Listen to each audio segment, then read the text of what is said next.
right, y'all. Looks like we're back once again. Welcome to another episode of Melanated Thought, where we talk about things that affect the black community. I am Reggie O. Hi, we're back. And I am Mimi the lady. And what a lovely lady she is, ladies and gentlemen. Mm-hmm. Yes, indeed. Sorry about the hiatus, y'all. Most of it's my fault. I'll admit it. Yeah. You ain't gotta keep on that. You ain't gotta agree with me. Well, but anyway, I know they've missed me. I know they have, so. But when it's a duo, you can't have a solo. So I had to wait till he was ready to go. Nah, you didn't have to wait at all. Come on, don't be playing. He would let me hook up the equipment or nothing, so I had to wait. Oh, so now you're gonna lie to the folks? Lie? Harsh word. That's the truth. But no, we're back. We're glad to be back. I'm glad to be back with you I guys. know I am. So much is going on in the world, but it's been a lot, hasn't it? A lot. A whole lot. Yeah. I don't even know where to start, to be honest with you. No, me neither. That's a lot to deal with. We got some good ones, though. Oh, yeah, we got some good stuff to talk about, man. As usual. We always do. Absolutely. So, to be honest, and so to just get this out of the way, y'all, the subject of today is the Black Wall Street Massacre of 1921 to the present. This kind of hits close to home to me because I'm from Oklahoma. And this is one of two riots that we know about in the state of Oklahoma. And the Black Wall Street one is the most popular one. The second one we'll get to talk about a little bit later on. And if my man Leslie gets on, we'll definitely talk about that together because we're from that area. But yeah, this is going to be hopefully a good show, y'all. So we'll go ahead and get this thing started. How was your week? How was your past 3.5 weeks? Well, let's go ahead and tell the people. I think going forward, we're going to be coming on now on Wednesdays. Yes, yeah. Instead of Sundays, it'll be more Wednesday. Give us more time. People are more amped to call in because they're settling in for the night. So exactly, I think Wednesday will work better for a lot of people than Sunday. Yeah, Wednesday is 7 o'clock. We're gonna try to do it around about 7-ish. Right. 7:30, somewhere along in there. Hopefully 7 o'clock. Hopefully it won't be too late because. The way I see it, since I'm over here most of the time any damn way. Oh, my God.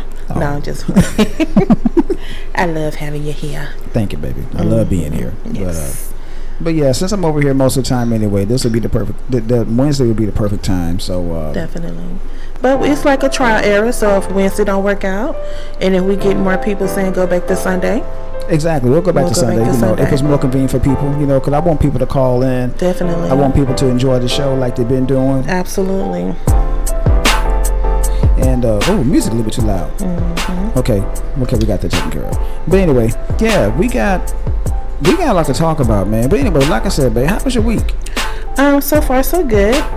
This past Saturday, I want to give a shout out to my Richmond family. That's my mom's father's side of the family. Yeah. We had a beautiful gathering at my Uncle G's. Hopefully he's listening. Uncle Gabriel and Shay. Hey Shay.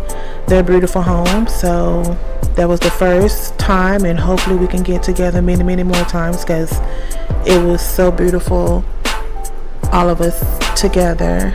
Yeah, it's always good to have family, man. And our cute little purple t-shirts. Oh, man, yeah. Playing the girls in Uno and having good food and, just a good time gathering. Like I said, if you don't have family, you don't have nothing. Exactly, man. And Dewan, I got you. I'm doing your shirt, man. We'll get that taken care of. We'll get that out hopefully by the end of this week. And you'll get that sent to you and all that good stuff. So, yeah. Well, so far this week, we had that Saturday. So far this week it's been pretty good, but I have no complaints. I'm here, I'm still going, and that's all I can say. Thank you, Lord. Exactly, that's all you can do. Now, how about yourself? How you been doing so far? Work as usual. You already know that. Work as usual. That's a blessing to have work. Yeah, it is, man. I'm not complaining at all. Because the alternative is to be unemployed. Been there, done that. So. But yeah, man, it's not a good thing to have. It's not a good thing to be. I know way too many people. One person that's really near and dear to me that is going through that right now, and that person absolutely hates it. Very. So, But that's about it, man. It's coming along. So that's all I got. Yeah, so. Me too. Personally, everything is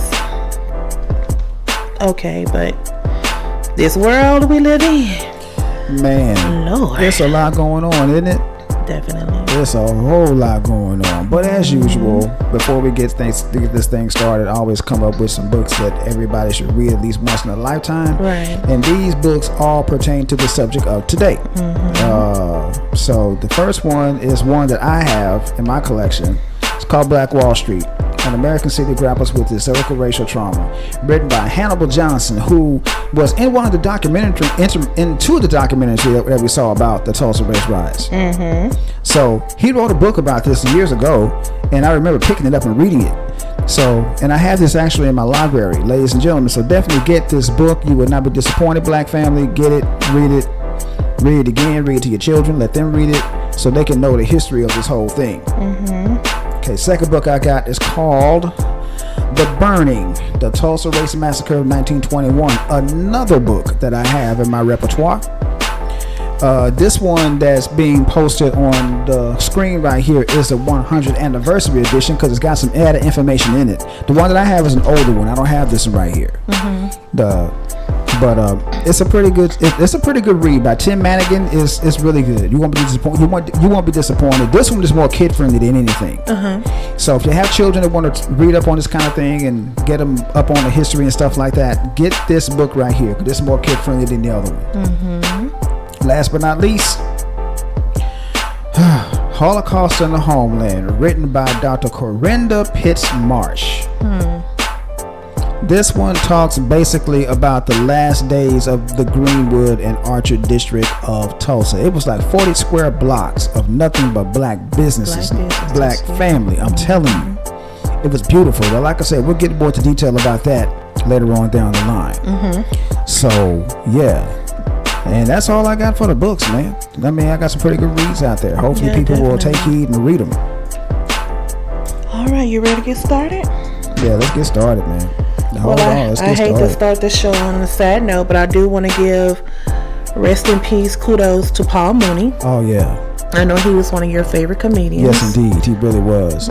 If there was no Paul Mooney, there would be no Richard Pryor, because Richard Pryor got his jokes written by Paul Mooney. Most of Richard Pryor's jokes were written by Paul Mooney. Right. And Richard Pryor even admitted that.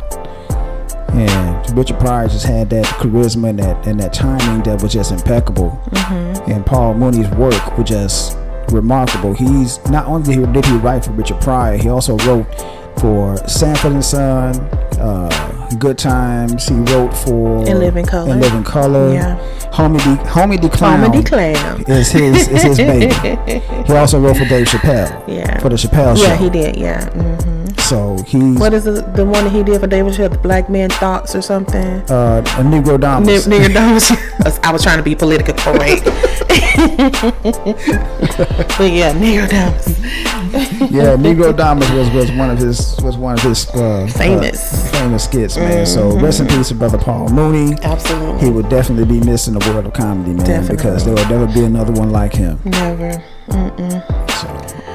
All right, so let's get started. I guess I'm going to go ahead and say this one because we're in a new month. You know, May was Mental Health Month, and now that we're in June, Biden has officially made the full month of June Pride Month.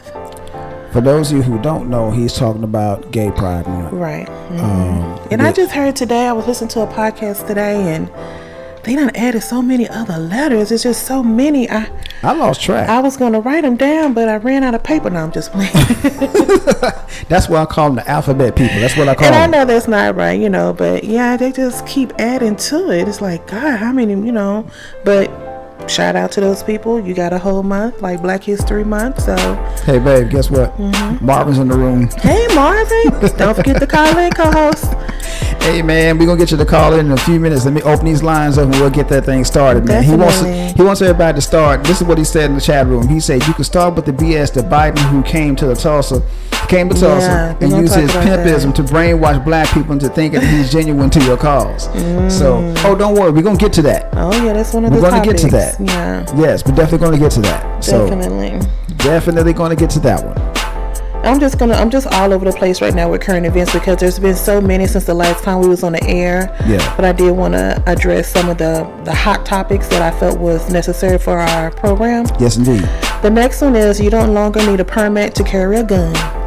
In the state of Texas. In the state of Texas. So we're going to be okay corral for real. That is going to be disastrous. And the reason why I say that is because if somebody has a gun and you accidentally bump into that person, especially with us being black, if you accidentally bump into that person, the first thing they can say is, I felt my life was threatened, boom, boom, boom. Right. They won't go to jail for killing your ass. Right. And I'm going to piggyback off of that one because now they have an Asian bill that has taken 2.3 seconds to quickly be passed. So now you can either pull a gun when somebody look at you crazy, exactly, or file a lawsuit against them. That's according to the Asian bill. Yep. And now with the permit bill, you can shoot somebody because whatever, they cut you off. You know? They cut you off in traffic or anything. Crazy. Yeah. I don't know how these. I still wonder how these congressmen and congresswomen get these bills and don't really think about them. We already have major disaster in the world now due to police brutality. Yes, indeed. And they were at that time thinking they quote unquote saw a gun. Exactly. So now when they see a gun, what do you think it's going to be now? And that's another thing. That's a really good point. That's a really good point. Because even though you don't need a permit, basically what that means is white people don't need a permit. But when it comes to us, we're going to need all kinds of permits. We're going to need a stool sample. We're going to need a note from my mother. Right. The whole nine. So that's not going to be a good thing, in my personal opinion. Yeah, that's not a good thing. I just think it's going to be hell on wheels. I think it's going to be, because every morning I wake up, there's some kind of shooting already. Yeah, exactly. Or some kind of killing already. But now it's just going to be even worse. What is it, open season? Oh, yeah, it's going to be open season. It's already open season. Yeah. It's just going to be worse now. It's just going to be legal now. You don't have to be justified for it. Exactly. Yeah. You can just shoot somebody else to look at them. I mean, come on, man. And I was listening to some people talk about this on audio not too long ago, and it's of course this old racist ass white man got on there talking about it worked in the old west or it worked now. It didn't work in the old west. No, you got there were so many people getting killed in the old west for no reason till it was just ridiculous. Right. So you're missing with that one. Unnecessarily. Very unnecessary. So the next thing I would like to talk about is, we thought we had a victory with the George Floyd case and the Chauvin getting sentenced. Right. But everyone know there were 3 other officers that was along with Chauvin. Right. And their trial was supposed to start soon. But a judge has decided to push their trial date back because he thought the quote-unquote atmosphere was too hype. What's too hype about the atmosphere? Really don't know what that means. I guess he felt like people felt like by Chauvin getting his just due that any additional jurors that they might pick for the other 3 officers would be biased. I guess I'm just assuming. That's what I'm assuming. Because why would you even push it back? Why you just won't go ahead and get this over? First of all, so the family can get closure. And secondly, there are so many other cases he can be judged instead of trying to push things off or push things back. Well, we already know why he's trying to push this case back. We know that for a fact. Because he's trying his best. Since he didn't get Chauvin off, he's going to try to get these other guys off. Well, he hasn't really sentenced Chauvin yet. His sentence is coming in August. So I'm thinking, to me, that's what I'm thinking. He's pushing this back because I pray that he don't, but I think Chauvin might get a less sentence than what he really deserves. Oh, I agree with you on that. Yeah, that's a given. Yeah, which is pathetic, but what do you do? Right. And again, speaking of Texas, I know we spoke about on a previous podcast how Georgia was going through a strict election bill, trying to get it passed where if you're standing in line, no one can bring you water. Which is messed If you're up. hungry, no one can bring you food. Wow. If you work at 5 o'clock and the polls close at 6, you will not be able to get in line to vote. Wow. Guess who done joined the bandwagon? Texas. Dun, dun, dun, dun. Give that man a star. I knew this was coming. At first I thought it would be Oklahoma. I never thought that Texas would be so dumb, and I meant to say dumb, to join this bandwagon, but they have, and their bill is more aggressive than Georgia's bill. Right. To me, this is just systematic racism. I agree. To prevent black and brown people from voting. Mostly black people. So let me ask you this: is this Jim Crow? This is another Jim Crow in the 21st century? This is 21st century. This is Jim Crow 2.0, y'all. Yeah, definitely. These are the black codes stepped up a little bit. Black codes, that's all right. Mm-hmm. So yeah, this is exactly what this is. Mm-hmm. They're trying their best to make it more difficult to let black people come out and vote. Right. Mm-hmm. That's the biggest thing they're trying to do. Is that all we have to worry about now? Is a vote? Well, the vote is a power. A vote is powerful, man. Malcolm X has said that on several occasions. He said, "Your vote is your power." True. That's true. Yeah. And that's exactly what it is. It's powerful, man. People just don't understand how powerful that vote is. Right. And if we vote either one way or the other, that's who gets it. Malcolm X said that also. Yeah. So if they're trying to be, basically what they're trying to do is prevent another Obama from coming into office.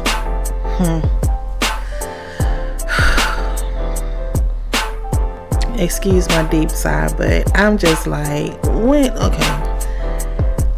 Okay, I'm gonna wait because this is part of my rhetoric that I want to talk about with Black Wall Street. So I just keep my little thoughts about that till later. All right. Here's another asinine bill. Okay. The House has, from the January 6th, I'm sure everybody saw that, catastrophe that happened in the Capitol building on January 6th. Right. Now, our sweet little commissioners and ladies and gentlemen, please excuse me for being so blunt, to me, they're assholes because they have nothing else to do to have a bill in place to vote if there was a quote-unquote attack done on January 6th. Do you really need to have a bill written up for that? What do you call it if it wasn't an attack? Well, they're calling it just another friendly visitors. Like how you go to the Capitol to visit and to see all the pretty statues and all the pretty grass. They're saying, right, what exactly? They're saying it was just another visit to the Capitol building by a bunch of people. So that was a visit. I hate to see what it truly was, which is a riot. Exactly. Yeah. That's exactly what it was. It was an insurrection. Exactly. Good word. Yes. So. Yeah. But I know they voted. I know that happened a couple of days ago, and then I know they voted on it, and the bill was passed 252 to 175. But what was surprising, 35 of the Republicans did vote with the Democrats. And now they're kind of like at a standstill as to what they're going to do now, because it's like there wasn't supposed to be any kind of commission bill, to me personally, afforded toward this kind of rhetoric. Because if you have eyeballs, and me, I have 4 eyeballs, 2 God gave me and 2 man-made with my glasses, and I can clearly see that was an insurrection, and that was nothing. That was a walk in the park. That was they was in there trying to kill Pence. And anybody got in their way. Stevie Wonder can see that was an insurrection. Exactly. Along with Ray Charles. Exactly. Whoever else out there is blind. Exactly. Come on, man. But, Helen Keller, who was blind and deaf, can see and hear. And that's why I say they just wasting our tax dollars on unnecessary crap. And it's just beginning to be so asinine. It's like, is that all you guys have to do? You have to, you can clearly see, just like when people think that Joe Biden did not win the election. And that's what I want to talk about. Guess who's back? Not T-Rock. Trump is back, baby. In the words of Marvin, Tangerine Tammy. Shout out to Marvin. Thank you for that. I keep using it all the time. Yes, you use it all the time, man. That's a catchphrase from here on out when it comes to him. So, yeah. Tangerine Tammy is back, and he said he would be setting up shop in 2022. I believe it. Yeah. I believe it. Yes, sir. And I'm not surprised. And you'll be surprised that I looked at, I always look at CNN, Don Lemon. Shout out to Don Lemon. He has over 5 million people that will vote for him today to come in there and take Biden's place, get Biden out of the White House, move Trump right back in there by August. You know what? August this year. They're trying to get. Yeah. They're trying their best to get him back in office, man. Which I call bullshit on that. Right. And I'm going to continue to say it. I call bullshit on that. Right. So, hold on, man. Y'all better be glad I can't find my Sour Grape song no more, man. Because, I would definitely play it. Yeah, that is definitely a sour grape, because it's like, dude, you had your 4 years. You pretty much lost fair and square. Go ahead and take your ball and go on back to Florida and play you a couple of rounds of golf every now and then. You did not win. Did nobody cheat you or anything? So, well, according to him, he got cheated. I don't see how he got don't cheated. see how either. If you lose, you lose. Yeah. Let me just say this real quick. Now, back in the day, I had a Sega Genesis. Now, Marvin and the crew used to come over to the house, and we would play Mortal Kombat or whatever. If I lost, I just give the joystick to somebody else and let them play until they lost. Right. Same deal with Marvin. We would just switch it off back and forth. We didn't get pissed off because it's all just a friendly game. This fool right here, he just don't want to admit the fact that he lost for whatever reason. I mean, we already know he's a narcissist, but that's a given. Right. I guess that's what they do. I don't know.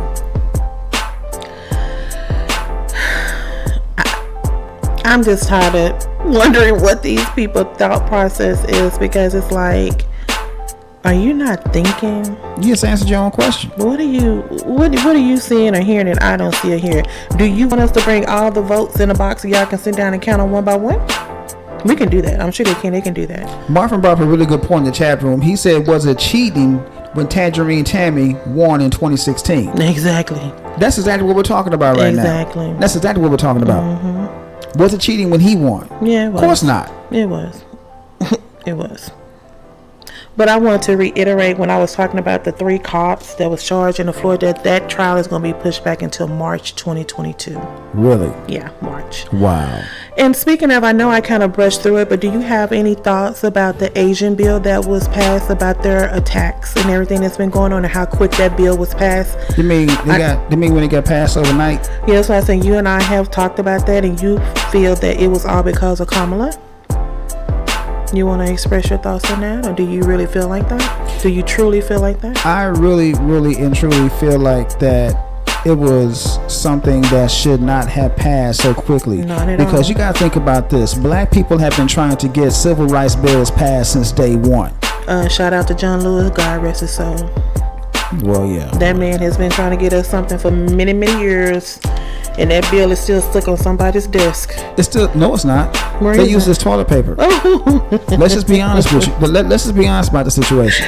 Let's just be honest about the situation. They're using this toilet paper. Right. And that Asian bill got passed within a matter of hours. Hours, yeah.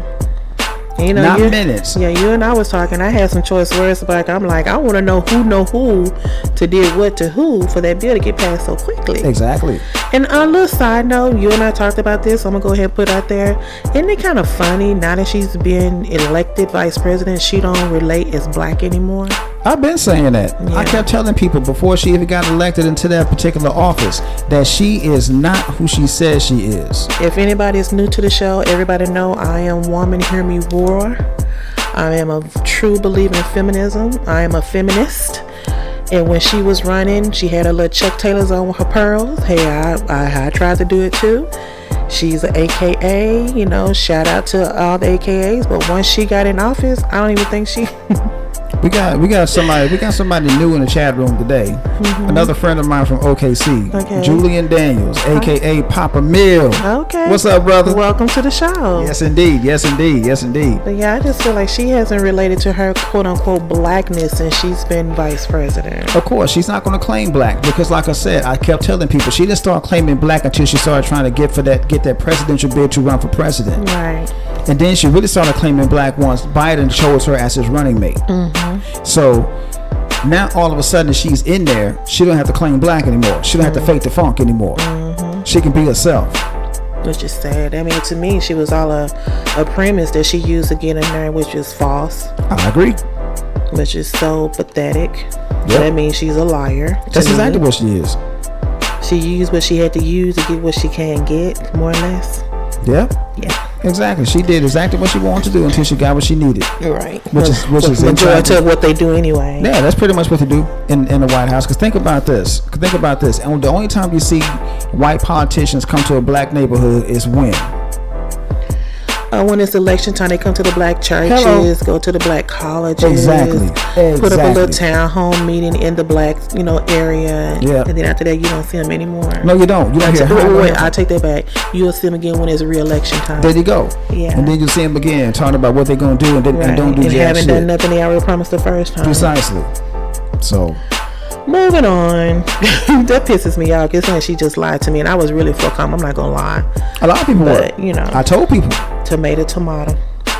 Well, here's a story you and I differ on. I feel like Ben Crump is our modern day Al Sharpton. You mean mush mouth?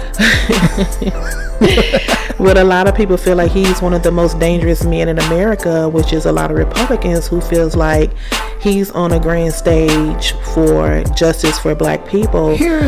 As far as Tamir Rice, Ahmaud Arbery, and George Floyd, but you only see him when there are major cases. He doesn't bow down to like a Greg or a Charles whose name is not pronounced or who just stay here and he haven't done nothing for them. So what are your thoughts on that? Well, I agree because of the fact that I'm not saying that what he is doing is not a bad thing. Mm-hmm. But the thing about Benjamin Crump is this.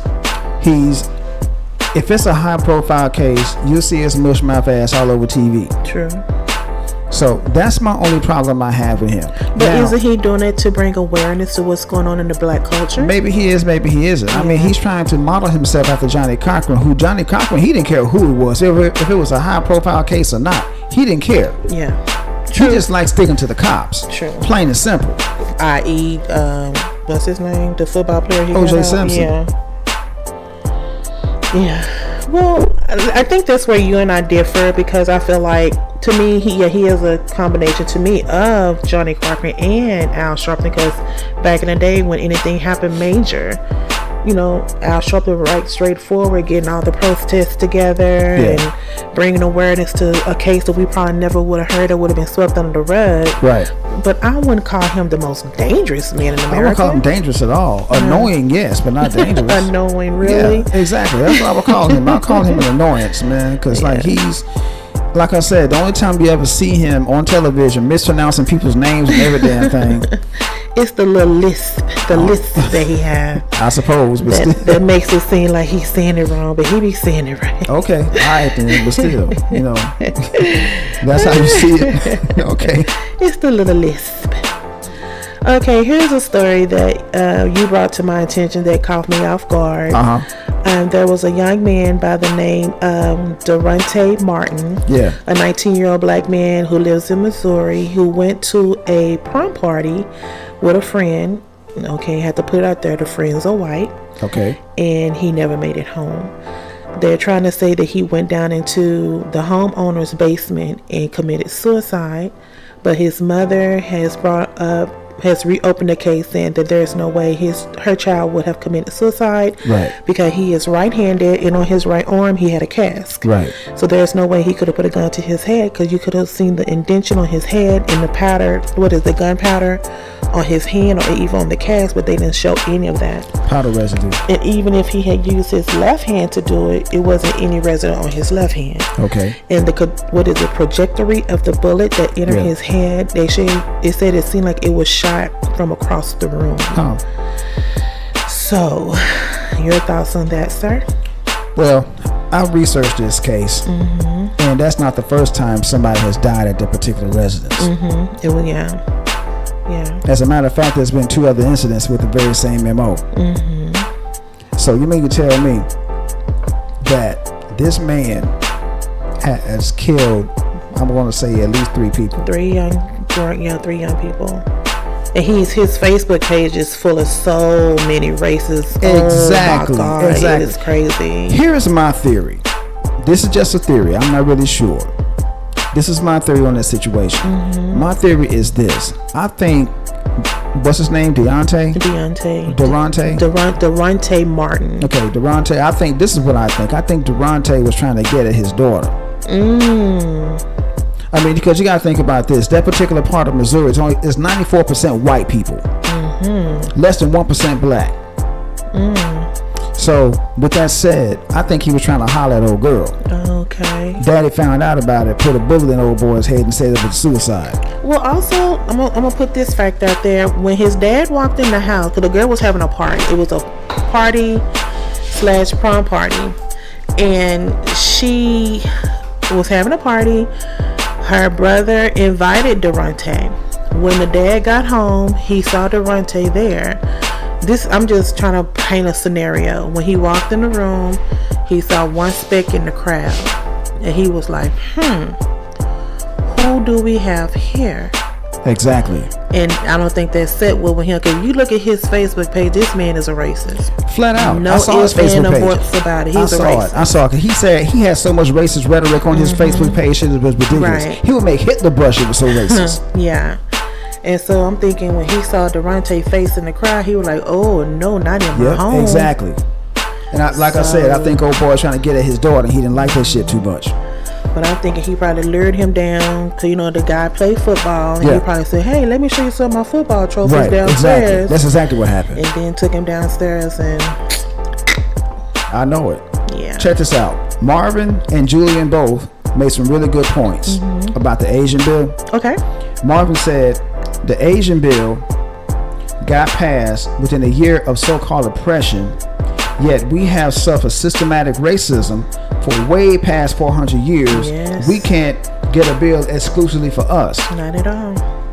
Civil rights are for everyone. He's absolutely right on that point. Definitely. And Julian reiterated that point. He said after a year and a half of random assaults, a bill is introduced. That's insane. I agree with you, brother. Definitely. I agree with both of y'all. That's what I'm saying. Who did they know that we don't know that got them that bill? Precisely. So I kind of agree with you. Could it be because of Kamala and her Indian heritage, or I mean, because don't get me wrong, I'm not trying to compare apples to oranges. I'm not trying to compare one incident to another, but I think the Asians just haven't been truly brutalized or criminalized like black people have. Let me say this real quick. You remember a while back when the Asians was whooping sisters out of their hair salons and out of beauty supplies? Beauty supplies, yes, sir. Nobody did anything to them. Nothing.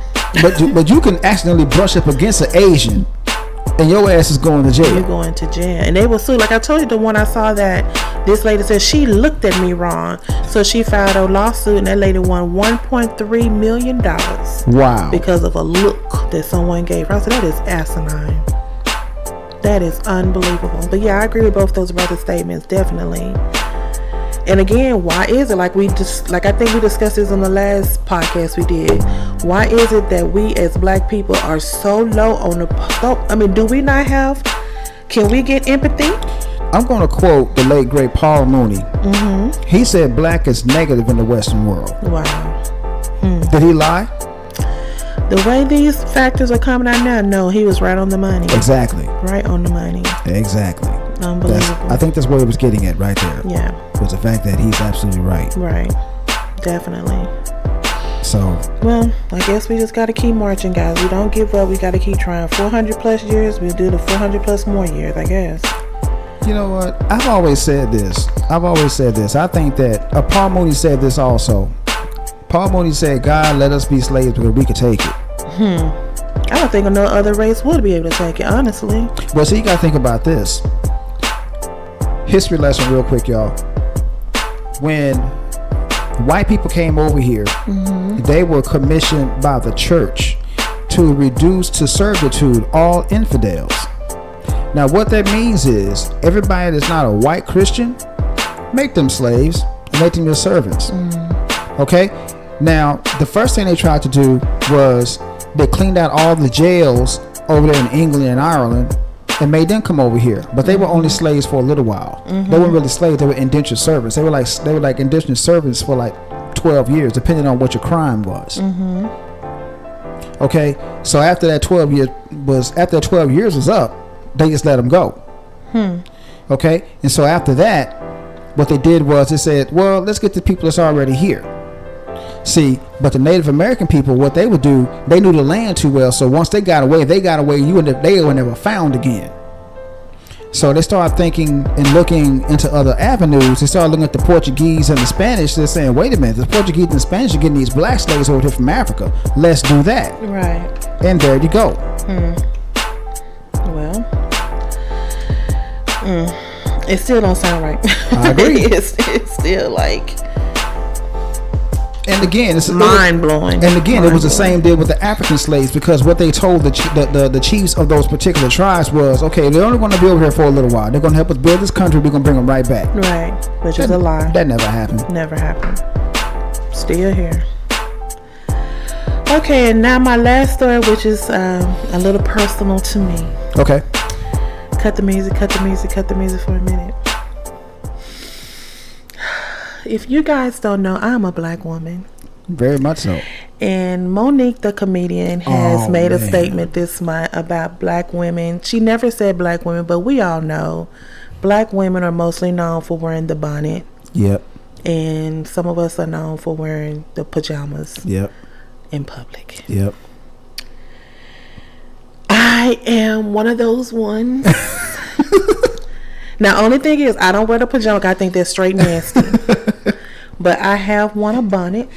But that's only in the early mornings when I'm not getting out anywhere. If I'm just in my car, going somewhere, picking up something, not getting out of my car, right, I have put on a bonnet. Right. I had one on the other morning. Right. Yeah, you did, didn't you? But I agree with her, because she says she sees it at the airport, out to eat, restaurants. I have never done that. And I'm going to put this out there. If anyone has ever seen me in these places, you have the right to come up and snatch it off my head. And I did mean to say snatch. Wow. And call me out on my shit in public. And I meant to say shit. Let me tell y'all this. Okay, you can turn the music back on now. Let me say this real quick. Now, you know I have mentioned this on several occasions. You know I have. Now, normally people, if anybody knows anything about this lady, about my baby right here, if anybody knows anything about her, everybody knows that she will not step outside the front door unless everything is on point. True, but there have been times. But sometimes she gets out of the house, she just puts a bonnet on. Yeah. But I can honestly tell y'all, 9 times out of 10, she's dressed to the nine, and everything is in place, and everything is cool. In the words of the great John Witherspoon, color coordinated. Everything is coordinated. Everything is on point. Now, I try. Now, the one place that I hate to go is Walmart. I hate going to Walmart. Me too. I really do, with a passion. I don't like. Now, excuse me. To the sisters out there, I love my black sisters. Don't get me wrong. I love y'all. But I agree with Monique on this right here. You do? I agree with Monique. Y'all gotta, come on, man. Here's the thing. Okay. And I've seen this happen too. You got sisters going up to the school to talk to their children, dressed just like this. Am I lying? To the teachers, true. Yeah. That's not presentable. It is not, no. Come on, sisters. Yeah. Get it together. You ain't got to put on a full thing of makeup or something like that, but come on now. Put I do agree with what she said. She said, at least comb your hair. She said, you ain't got to put 2 layers of makeup and a full frontal wig on, but at least comb your hair and make sure you look decent. Don't be coming outside in your pajamas and you go back home and get right back in the bed with the pajamas on. Exactly. I agree with her 100%. Yeah. What I don't agree with is the backlash that she's gotten. Yeah, people, They rode her bad. They rode her pretty bad. Man, you know what? I'm one of those kind of people that I don't really care what nobody thinks or says about me. I never have. And Monique is a comedian, which means you have to have a thick skin. People are you're going to say something that people don't like. If that's the case, so be it. And she did come back with a rebuttal. And she said, I guess the truth hurts because she wasn't expecting this much backlash. My whole deal is... I don't even know what the backlash is for. I'm stuck. My whole deal is if you get offended by anything that Monique said, then she must be talking about you. And this one, at first when I was like, oh, no, she did.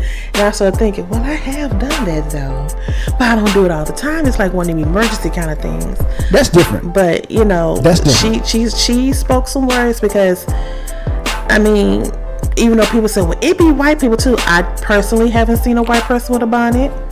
I personally have not. Now, I've seen them with some pajamas on. Oh, yeah. But I have never seen them with a bonnet. I've seen them with holy drawers on the whole damn night. And don't get me wrong, ladies. I'm like I said, I'm a woman. I'm a rider. I've seen some men who can do a little better too. They be walking around here with their pants sagging. I was getting ready to say that. With the little holy panties on, with boxers, whatever. I was getting ready to say that. Little dirty t-shirts, so they can do better too. I was getting ready to say that. I can't leave the brothers out of the situation either. Thank you. I really can't. I can't leave the brothers out.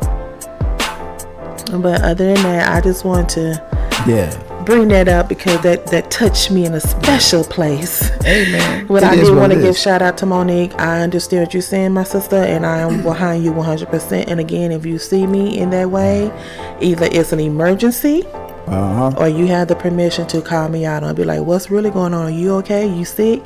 Because like I know this young man always say that if someone see him out in public, who you think they going to call first? They going to call me. Yep. Then I want you guys to do the same thing to him. If you see me out there looking a fool, y'all call Ray, be like, Reggie, what's going on? Exactly. We see no girl here looking a hot ass man. You know, so it's time for us to take accountability for what we're doing because just like Monique said, and I want to give homage to your cousin Nikki, right? Because she said that your mom told us that she said, when do we lose our pride? Yep. We've lost our pride as black people. Yep. And just a part of this goes along with what we're going to talk about today with the Black Wall Street. If you notice how those people dress, when they left the house, they were dressed to the nines. Man, they was dressed to impress. I couldn't even imagine seeing them with flip-flops on and bonnets. They were dressed to impress. Exactly. I got two of my homies in the face and in the chat room right now. They will tell you flat out, whenever we went out, I was dressed.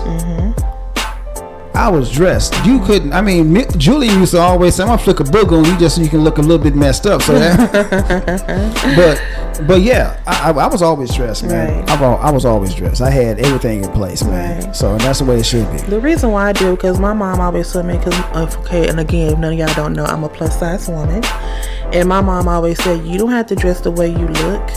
And I took heart to that, and I pride myself on that. I take pride in what I do, and I take pride in how I look.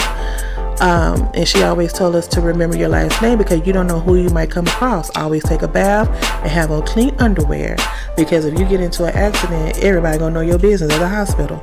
Change your nasty ass drawers. Exactly. So with that saying, shout out to Monique for bringing that subject matter to the forefront. It needed to be said and heard. Marvin put something in the chat room. He said we lost our pride after the civil rights movement. I agree with him. I agree with him 100%. I agree with you. Well, they said after the civil rights movement, it did stop like for 2 years, and then after that, it just never was the same. Nope. So I can agree with you, Marvin, wholeheartedly. Yep. All right, sir. Well, on to the big dance. You ready? Let's do it. Today's topic is the Black Wall Street Massacre from 1921 to the present. Yes. Let me start off with my little synopsis. I'm going to let you roll it up because you know a little bit more about it. I personally was offended in my, I don't want to say my school district, but I'm just going to say with my upbringing. Right. We had this conversation on my uncle's house this weekend. Right. This past weekend. I hope he's listening. I went to an all-black high school. Yep. I went to 2 HBCUs, and I have never heard about this story. Well, the thing of it is, there are people that live in the state of Oklahoma that have never heard this. Wow. There are people that live right there in Tulsa that have never heard this. Right. I saw that in some of the documentaries. Yeah. How is that even possible? Well, they try to sweep it up under the rug. That's the only thing about it. Because I can honestly tell you, when I was in the 9th grade, well, see, I had already known the story because my grandfather was right there when it was going down. So he told me back when I was little. I was like 5-6 years old when he started telling me about that. And it just resonated with me. I never forgot it. and he told me all the time, so I knew the story. Now, when I got to the 9th grade, when I got to my Oklahoma history class, I think my history teacher, when he wasn't sitting up trying to eat boogers, I'm not making this up, he used to eat boogers. I wish Leslie was in here, he could back me up on this. But anyway, back then, I think he maybe mentioned it like for maybe 30 minutes, if that. And now, that's all I heard. Was he a black man or No, white man? Not to call it the color, but it's a white guy. White guy, okay. It's a white guy. Okay. And I think, like I said, I think he mentioned it maybe for half an hour, if that. And we never heard anything else about it, even though I knew the story. But we didn't hear very much about it. And that's what I was saying too. I had taken a Black history class in college, and during my Black history course of that whole semester, my professor only talked about the assassination of John F. Kennedy. Wow. The whole semester. Marvin put up a really good point in the chat room. He said that's American history to erase our history, and he's absolutely right. There's here go another book. There's another book that was out a while back. I forgot who the author was. It's called Lies My Teacher Told Me. I had that in my library. I'm quite sure you've seen it. I have. And that book pretty much talks about how everything for the most part has been whitewashed. History has been whitewashed, literally whitewashed, to where they want to put their own narrative out there as opposed to putting out the real narrative out there. Right. Which was going to be our original subject about the critical race theory. Right. You know, that was our original subject. But since this is the 100th anniversary of the Black Wall Street, right. We decided to do this story. But that's what they try to do. They try to take our history out of it and incorporate their own narrative inside history, so they can make it seem like they're the ones that did this, that, and the third. Case in point, I think I mentioned this before on previous shows. The Underground Railroad. Yeah. Everybody keeps on saying that the Underground Railroad ran north, but the fact of the matter is, most of the people in the Underground Railroad, they didn't go north. They went to Florida because Florida was a free state. Okay, the only reason why you hear about them going north is because that's when white people started helping out. Freedom riders. The Freedom Riders or abolitionists. Yeah. Abolitionists. Yeah. See, so that's why you hear about the northern track. You don't really hear about the southern track, because that's where most of them were. Because like, if you're in Alabama, Georgia, and Mississippi, why would you go all the way to Canada when Florida's right there? Right. That doesn't make any sense. That's true. Yeah. So that's where most of the Underground Railroad went. It went to Florida because that was a free state. Again, they're trying to take that history and try to whitewash it. And a lot of people didn't even know that. I didn't. Well, let me give a little brief synopsis on this. Majority this weekend, I've looked at 3 different documentaries on the Black Wall Street. I saw 2.5. And shout out to Russell Westbrook and LeBron James. Yes. 2 professional NBA athletes that is part of the 2 different documentaries. Yeah. Excuse me. And I would give kudos to them, because that we think an athlete is so dumb. Right. But they're not. And I appreciate them bringing this to the forefront, because again, I did not know anything about this. A lot of people didn't. But looking at the documentary, I am fully overwhelmed, because it's so funny. It goes back to our show that we did about the hamster in the wheel. Right. How things still seem the same. It's just a different day, a different time. Right. How is it that though, and I said this the other day, how is it that back then in 1921, Black people were not as advanced as we are now, not as educated as we are now, and especially not successfully dollar-wise, because we have 24 Black billionaires in this world right now that are not celebrities and that are not athletes. Right. So how is it that we cannot have a Black Wall Street now? It's not that we can't. And I've mentioned this before. It's not that we can't. It's the fact that you got a lot of Black people out there that, number one, are afraid of power. That's the biggest thing. There are way too many black people out here that are afraid to grab that proverbial brass ring, because they're afraid that if they grab that power, that they might either get corrupted or somebody might try to take it from them. Take what? The power. See, because that's the biggest problem with people with power. That's the one thing they're afraid of, is losing their power. But if you already have that power established, how can it be taken from you? That's logical thinking right there. Yeah. But if like you already I said, established it and it's rooted and rooted, right? How can they take it from you? Exactly. I agree with you on that. Yeah. But that's the problem. But that's the problem that they're facing right now, is the fact that they're afraid of power. That's number one. Number two, you got a lot of black people out there that are more interested in integrating and being like white people as opposed to doing their own thing. In other words, they want to be led. You see what I'm saying? They don't want that. They don't want the responsibility. They want to be led by someone. They want somebody to save them and have a white savior, so that way, they won't have to put in no work. A white savior? Okay, that's like I said, everybody can be leaders. That's one of my mottos. Everybody cannot be leaders. We gotta be some followers. So when you want to be led by someone black, why they gotta be white? Well, it goes along the lines of being so oppressed by the quote unquote superior class. They're not superior by any stretch of the imagination, but they think they are. In their minds, they're superior. Right. But the thing of it is, they are so afraid of being, like I said earlier, they're afraid of being in power. That's number one. And another thing that they're afraid of. Hold on, Martin put something good in the chat room. He said Michael Jackson had power, Tyson had power. You see how power was taken from them. Then Obama had power but couldn't use it. Really good point. Those are some really, really, really good points. He is absolutely right, because Michael Jackson at one point in time was the most powerful man in music. He was, but then look how they made. That's why I want to stop. They took it away from him by bringing up false narratives about him. Exactly. And that's what the lady was saying. And one of the, I don't forgot her. I think her last name was Miss Griffin. She said we can have a Black Wall Street now. Yes, we can. But they're going to go back and do the same thing like they did before. Yep. But my question is, we're more educated than back then. We didn't know how to stop it back then. So we see it happening now. Can we not stop it? We can. We just got to put our heads together and figure it out. But yeah, like Marvin said, as far as Michael Jackson, he was powerful, but they made a false narrative against him. Same deal with Mike Tyson. Mike Tyson as well.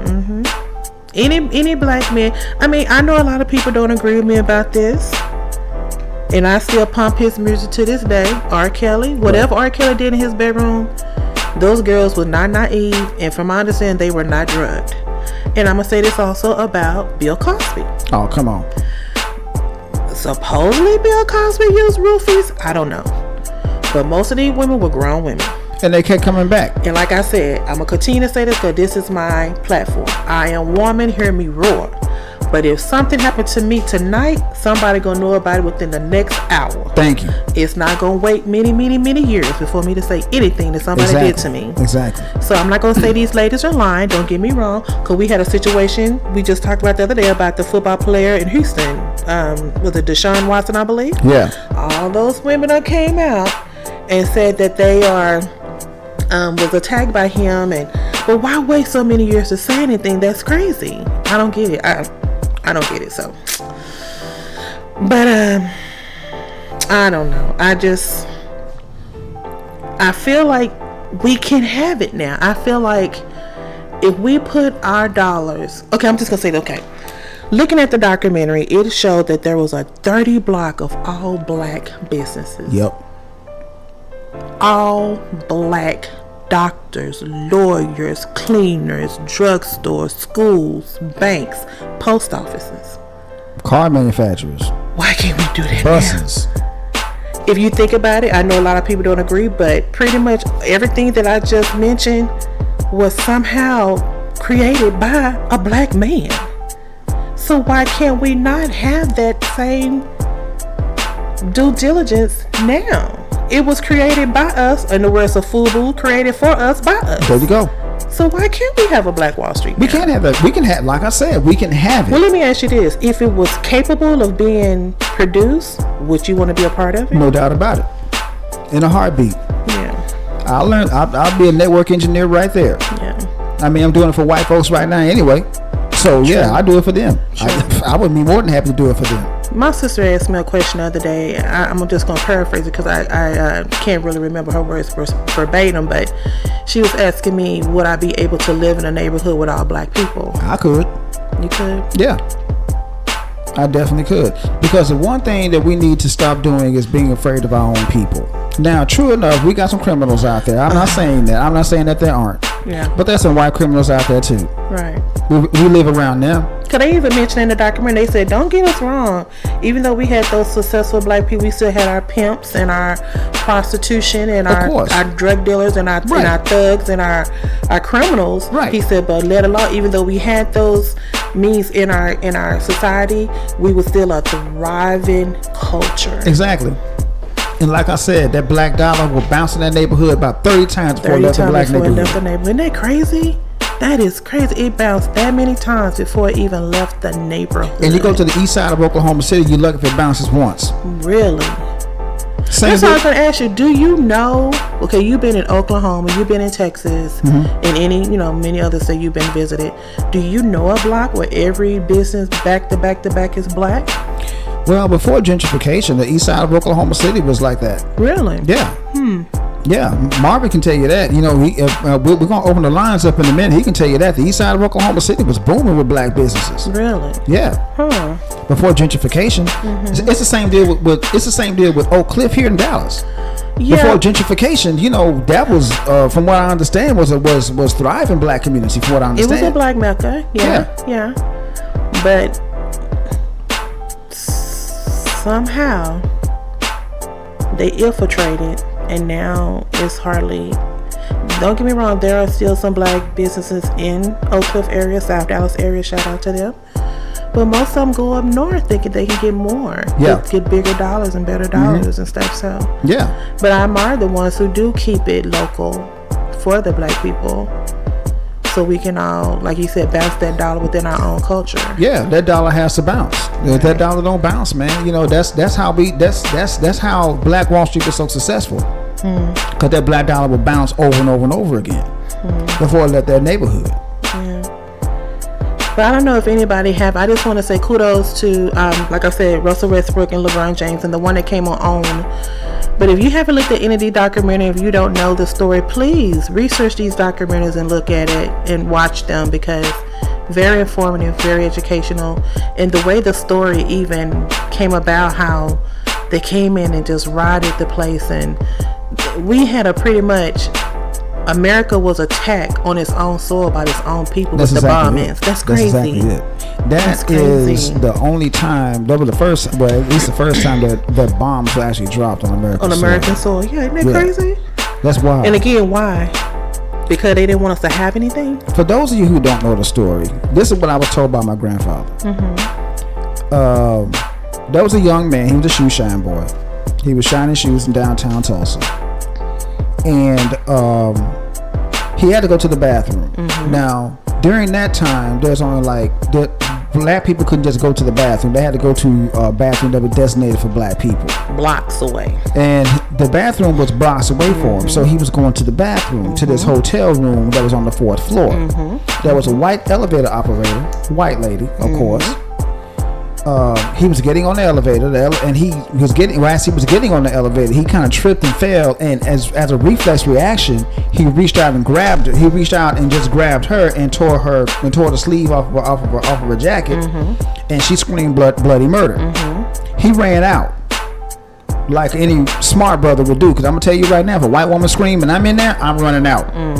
So he ran out. Why would you run if you don't have nothing to hide? Why would you run? 1921 Tulsa, Oklahoma. 1921. Okay, I mean, like now. Would you run now? Yes. Really? Hell yeah. I know white history. You would run in present day. Yeah, because all the white woman has to say is that I tried to rape her. That's all she has to say. Well, they got too many kicks for all I'm that. white and I say so. That rule that takes over everything. Yeah, I see your point. Yeah, I see it. So yes, I would run right to this very day. Yeah. I'd be like Carl Lewis. I'd be running my ass off. But anyway, my man ran. They caught him, put him in jail, and the Tulsa paper is pretty much the one that was the catalyst for this whole situation, because they said they was going to form a lynch mob and all that stuff and get him out of jail and hang his ass up. That's exactly pretty much what they said in a nutshell. Right. Grab a nigga because he touched a white girl. That's what the headlines read. Grab a nigga because he touched a white woman, a white girl. They a white girl, yeah, a white girl, but still, yeah, same thing. Yeah. But the thing is, 75 black men came to protect that young man. Yes, they did. And the sheriff said, "Get off of here. We don't need you here." Right. And so the black man had a gun out. A white man asked him, "Man, what you gonna do with that gun?" He said, "I'm gonna use it if I had to." They started struggling. Gun went off, and here was a 16-hour. And that's all they needed. And that's all they needed. They needed that one catalyst, because the reason why they let Black Wall Street even happen in the first place is because they thought it was a wasteland. They didn't think anything was going to come of it. But in typical black people fashion, we are the same people that took hog dust and called them chitlins. Hey man, say it again. Took little leaves from the yard and call it collard greens. Come on now. You know what I'm saying? Come on now. You make $1 out of 15 cents. Precisely. And so, once that started booming, white people wanted that back. Right. They couldn't just go in and take it. So that's a catalyst that they needed to get it back. But look at the calendar they used. That was so. I agree. Small. I agree. So minute. I agree. So they were just waiting, like I said, the Korean guy got his little hand over the button. They was waiting for bated breath. They were just waiting for anything to just step off anything. They were like, okay, here it is. We gotta get on it. Waiting for bated breath. Crazy. Man.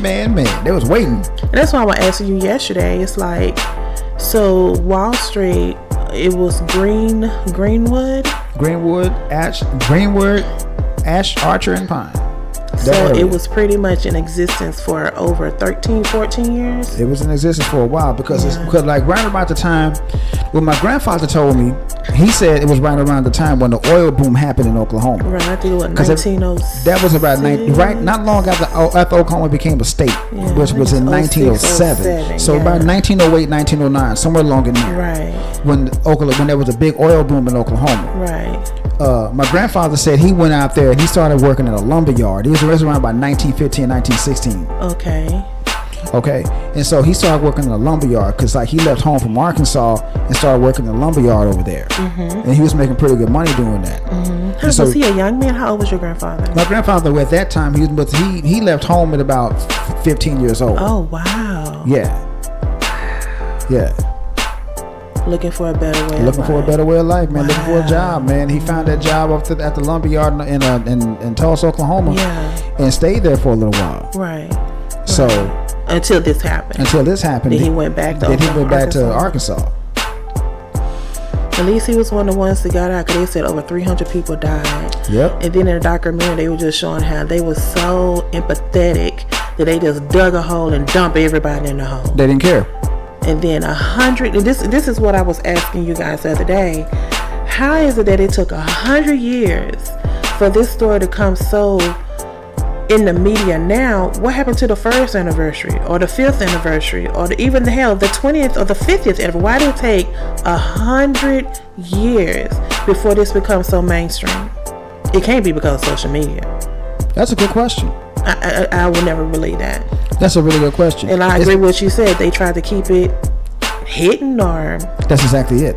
Unpronounced, I guess. That's exactly it. Yeah. Yes. You just answered your own question. Whether you know that or not, you just answered your own question. We got to start speaking up, people. When things happen, that's why I said I know people have a problem with Benjamin Crump, and the one that got me is what's his name, Daniel Cameron. He trying to talk bad about Crump, but come on now, at least Crump is out there trying to do something. He's not doing nothing for black people, so miss me with that. But we just got to start speaking up and make these things relevant, because like I said, 100 years, and I went to all those different schools and I've never heard of it. Right. Crazy. But I'm glad we're shedding light on this now. And again, if you guys do have a chance to go out and and watch the documentary. It's very revealing, very inspirational. But let me get your thoughts on this. You know, Biden went down there yesterday and gave a little speech now. So what's your what's your thoughts on that one?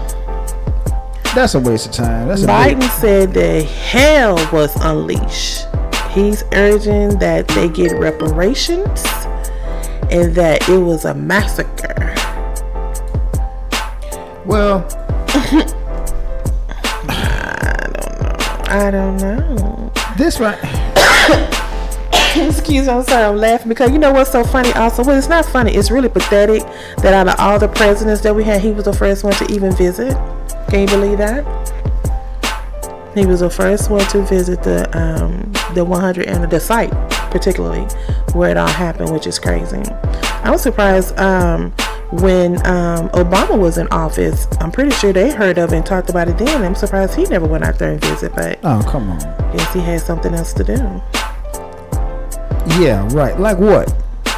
You know, feed the dog. Final Osama and try to give us something. You know, try to find something for black come people. on, he wasn't doing nothing. Like I keep saying it, and I keep saying it, and I keep on saying it, man. Obama was about as useless as tits on the frog. I was looking at, you know, I love Cat Williams, and I was looking at one of his shows the other night, and he was saying Obama was in office 8 years. He did 8 things for black people. Tangerine Tammy was in office 100 days, and he done signed 100 bills. So, you know. But I did want to say also, which, like I said, when I was looking at the documentary, they said Black Wall Street wasn't the only Black Wall Street there was. There were other cities and states that tried to have a Black Wall Street. For example, Durham, North Carolina, which was called Hayti Community, which is Hayti. Then they had one in Richmond, Virginia, which was called Jackson Ward. Right. And they had one in Syracuse, New York, which was called the 15th Ward. Yep. So they had the same standard. Like I said, I keep asking, why can't we have it? And I asked it because we've tried it, even though Black Wall Street was unsuccessful, more or less. Other states tried to have it as well, but again, it pretty much ended in disaster, just like the one in Oklahoma. So I guess every time we try, they're gonna try to come and blow it up. Is that why we haven't tried within the last 25 years? I think the lady said. I wouldn't go so far as to say that it was unsuccessful. I would never say that. You don't think so? Because they started out successful, then it ends up with bombing and killings and destroyed. It was destroyed by outside stimulation, for lack of a better term. You know, outside people came in and just took it completely out. Right.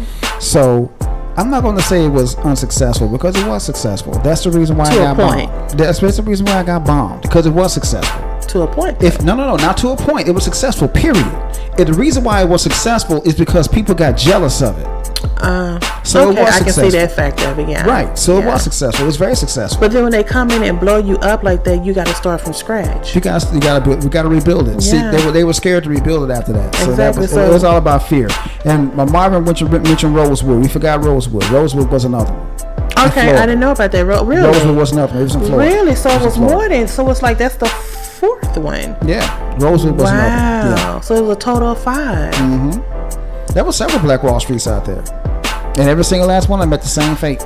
Why? That's why I keep asking why. Why is it they go and they seek out the land and they produce it and we get it thriving, and then these outside factors come in and just take over? Why? Where is that protection that we can stop them from coming and destroying it? Well, that's just it. Even though I'm not going to say that we can't protect our own, because we can't protect our own. Yeah. Like, again, that goes along the lines of people being scared. Well, I don't think they're scared, because they kept trying to produce them. I agree. It just, like I said, to me, it wasn't. Maybe I don't think we'll be scared. And I think if somebody started right now, I think it will prosper. I really do. So does anybody want to call in right now, or you want to get your thoughts? I'm trying to get this thing set up. I'm trying to get it set up now. Oh, okay. Yeah. Get it set up. Okay. But yeah, that's what. Like I said, it was. At first, it made me emotional, especially the one that I saw last night on because they spoke to some of the survivors. And I'm partial to old people and babies, and to hear this one older lady say that even to this day she's like 107 years old, and she was saying that sometimes when she go outside she can still smell the smoke from the bombs. It's ingrained in the psyche. Like if she hears a certain noise, she still flinches, and she still have nightmares about that. And this woman, when it happened, she was like 6 or 7 years old, and she still have that indignant in her brain. I mean, that's heavy for her to still think about it now and still have those indications that it could happen again, which is unbelievable. That's totally, truly an image in her brain that she can never, ever forget, ever. But it's good to see that she's 107 years old and still in her right mind, and was able to speak on it. And they had her go to Congress, and she read her thoughts and what she thought about it.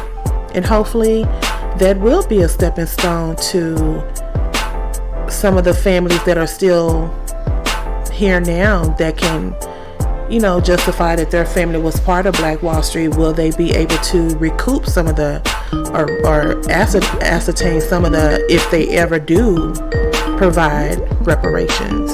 Because I know that's what some of his speech was about yesterday. Biden, when he went down and he visited the museum and spoke with some of the relatives and people who still live in Greenwood right now, right, to ask them what did they think should happen and what could happen, and is Greenwood successful now, and can it ever be successful as it was? So I thought that was a good narrative for him to do. But do you really think by him going down, did he even make people aware that it was happening?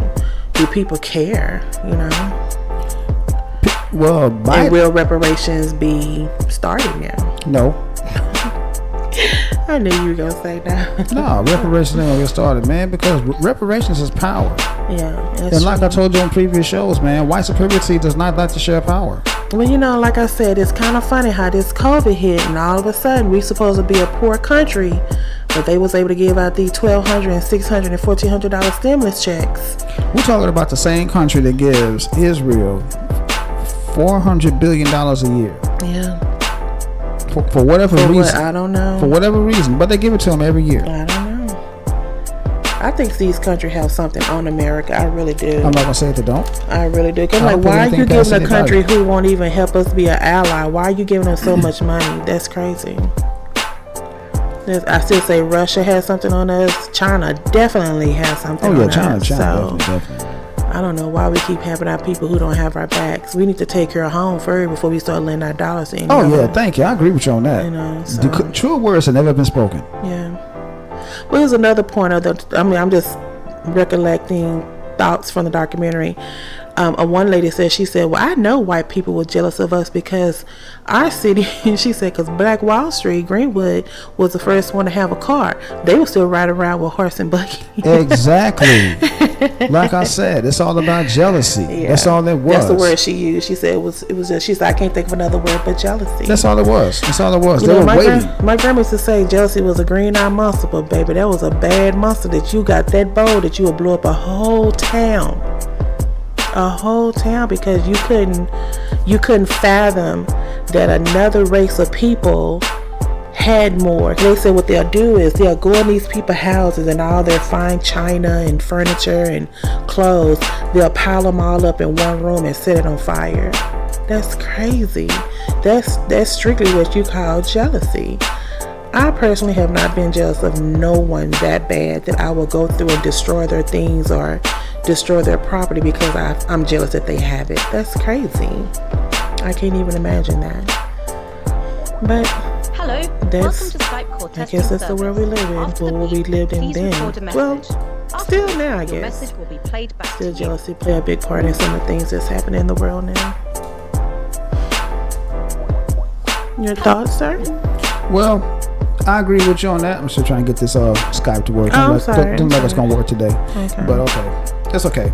But anyway, I agree with you on that. It's going to. It's all about jealousy, man. It's always been about jealousy. It's always been about jealousy. I've never been jealous of somebody like that. Me personally, I've never been jealous of anybody. I've always, especially, my grandfather told me a long time ago, if you're not gonna do anything to help another black man, don't do nothing to hurt him either. Absolutely. And I've never been jealous of anybody black doing anything. I ain't been jealous of no color. White, purple, green. I ain't never been jealous of anybody, to be honest with you. But that's just feel me. Like if I can attain it, I shall receive it. I just exactly. I mean, because I give you a prime example. Back in the day, the only person when I was living in Oklahoma City, the only person that I knew that had a car was Marvin. I wasn't jealous of Marvin. I said, "Yo, Marvin, what you doing later on tonight, man?" "Nothing. Come scoop me up. Cool. We'll go out, do whatever." So you weren't jealous because Marvin had the drop top? No, I wasn't jealous at all. No. I don't see how, because we all in this. I mean, if he was open to share his car with you guys, how can you be jealous of that? That's precisely crazy. I don't know. I don't get it. I know you had, they said, you don't understand because you never been through it, but why be jealous of something? To me, that should make you want to work hard so you can go out and get the have better things yourself. Right. Why be? Just why I don't understand stealing. I mean, I know you don't have any, you want it. Why steal it? Just go out and try to get you one or two or whatever. But I know that's the battle of the beasts. Marvin said he didn't have a drop top; he had a bucket. We all had one. I had a bucket too, and I love my baby. My bucket had a hole in the floorboard, and I still drove her everywhere. Yeah, Marvin had the Regal, boy. He had the Buick Regal, boy. I had a Mustang. I love my little Mustang. So he gonna try to call your phone, and he can't call it at all. I want to hear his thoughts on everything. Let's do that. Hold on, let me get the phone hooked up. Get my phone hooked up.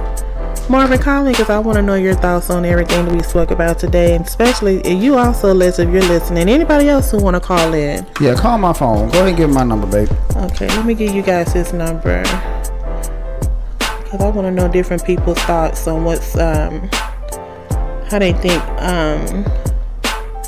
about, and if you want to talk about anything else, just give us your thoughts of the culture that we live in. I got it, Do babe. you have any suggestions or? I got it, babe. Okay, go ahead. It is let me see, Marvin trying to call on Skype. Hey Marvin, call me on my on my cell. Call my cell. I'll put my number in the chat room. Hold on, yo. Okay.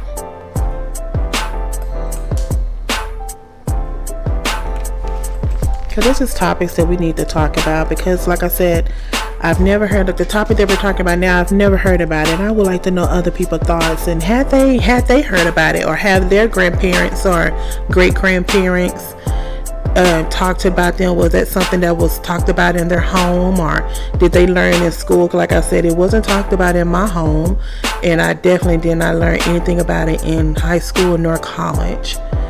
But again, I'm glad I do know it now. You're never too old to learn, but I wish I would have known it back then, because that's a part of history. Because I also own part of the documentary. Marvin's calling. Okay. Yo, Nas. I can hear him. Hold on. I'm trying to be okay. What's up, Nas? What's up, man? Hey, what's up, player? Hey, what's going on? I can't call it, man. Just glad you all are back. Hey, I'm glad to be back, brother. We both are. Mm-hmm. So Nas, what's your thoughts, brother? The floor is yours, man. Do you? All right. Let me start off by saying it's amazing to me how all of a sudden, like Miss Mimi was saying, of 100 years, this was never taught in school, not even in Oklahoma history. They never mentioned this. Exactly. What killed me is they'll talk about reparations and history of every other race. Native Americans, right, contributed to Oklahoma. Yes, yep. Definitely. Hispanics, every race, but they will not, for some reason, they'll just say you're slaves. And that's it. Black Wall Street was one of the richest communities in America, not just in the state of Oklahoma. Yeah, Right. America. In America, Yep. whether they black or white, whatever race you were, that community started from nothing. I think they said And 11,000 They people got live there. all these riches within that community. They kept it within the community, and that's what we don't do. Right. Yep. We never do that. We quick to go out to Foot Locker and spend $200 or $300 on some Jordans when Nike own it. Don't get it twisted. Jordan don't own Nike. I mean, he got a big stock in it, but that's it. Hello. But when we develop our own community, the first thing that when we shop in our own community, oh man, won't you hook me up, man? Oh man, yeah. Won't you do this for me? Won't you do that? Man, damn, that's too damn high. Oh, but it ain't too high when you take your ass to Foot Locker, is it? Yo, check this out, Oh man. man, y'all ain't got no layaway. Y'all ain't got no layaway. I can't put nothing down on it. Well, let me hold something. Nas, I got a story for you, man. Right before I moved here to Dallas, I had opened up a computer shop. This brother came in with this laptop. It was full of viruses because he was surfing porn and shit like that. Yeah. He comes in and he says, "Hey man, my computer's got a lot of viruses on it. Can you hook me up?" I said, "Yeah, brother, I got you. So I went on ahead and I hooked him up. I gave him I got the viruses off his computer, and he came back and he said, "Hey man, I like that, but can you make it go fast?" I said, "Yeah, but all I gotta do is add some RAM to it, and upgrade your hard drive." So I backed everything up, upgraded his hard drive, added some RAM. Told him how much it was gonna cost. First thing that brother said was, "Damn man, that's a little high." I said, Wow. I said, "Nah, man, it's not high. It's about what you're gonna pay any place else." And he said, "Hey, man, can't you hook a nigga up or whatever, man? Come on, man. Hook me up. I said, "I tell you what you do." I said, "I tell you what you do. You take this laptop. I put everything back in it. You take this laptop, take it down the street to the Asian people, ask them to hook you up. And if they give you a hookup, I'll come back and give you a better one." I heard crickets. That's what's I up, bet he man. never returned, did he? I heard crickets. That's what's up. Now, luckily, his girl was there, and she said, "Just pay the man. That's not expensive at all. You just don't want to pay nobody nothing." And so, I went on here and I got my money or whatever. But yeah, And see, that's my point. We quick to sit up there and we'll run to them. We'll run to anybody else, but we won't support our own. Exactly. But then when we do, we want the hookup. yeah, exactly. They want a discount. So that's insane. And as far as why we can't keep these communities going, we can keep them going. Exactly. But I we said need that. a strong security presence. Like my sister was saying, she was on here a while ago as well. I think she's still on here. Michelle, shout out to Michelle Lewis. Yeah, I see her on here. But Hey, Michelle. yeah, she was talking about that as well. But we need a strong security presence in these communities. Yeah, I mean, a real strong one. yeah, But what kills me is every time these Caspers tell, "Oh, stop crying, pull yourself up by your bootstraps." When we pull ourselves up by our bootstraps, y'all hang us from the bootstraps that we try to use. Hello. You know what I'm saying? It's pathetic. Very. I agree with you, brother. You hit some nerves right there. It's crazy. Yep. And real quick, your boy Governor Spit, aka Trump's little pet toy. Yeah. He's a wannabe Trump, big time. Except Oh, man. he's like a hungry man's dinner Trump. He's like a low budget Trump. Except his hair is That's a good somewhat one. decent. That's a good one. But he put in a bill recently, look it up, that made it not necessarily against the law, but they didn't want topics like Black Wall Street taught in school. Oh yeah, I heard about that. He signed that Really? bill. I heard about that. Well, no wonder we never heard about it. I heard about that. Yeah. You're absolutely right. I heard about that. Because it won't offend people. How about the people that died? That's not offensive? Oh, they don't care about that because it wasn't white people. Exactly. People be Offend talking about people? this Black What? Lives Matter, Black Lives Matter. I get it, but they steady showing you Black lives don't matter. Yeah. The only life that matter is white males. White women don't even, they gotta cry and scream and kick a little bit. But white males, this country is for white men only. Well, I've always said it, Marvin. I'm going to quote Paul Mooney again.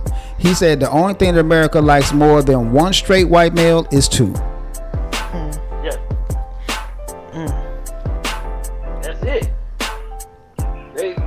It's like every time you turn around, like I was noticing with the Black Wall Street and all these prominent African American neighborhoods, Right. they would come in and just try to demolish and destroy every one of them. Yep. Yet we can't pull ourselves up by our bootstraps. Exactly. We can, Mm-hmm. but every time we do, you come in there with the hating bullshit, all that Come racism on. shit. Come on. Yeah, Say that. racism, Say that. yeah. Say it again for the folks in the back, Nas.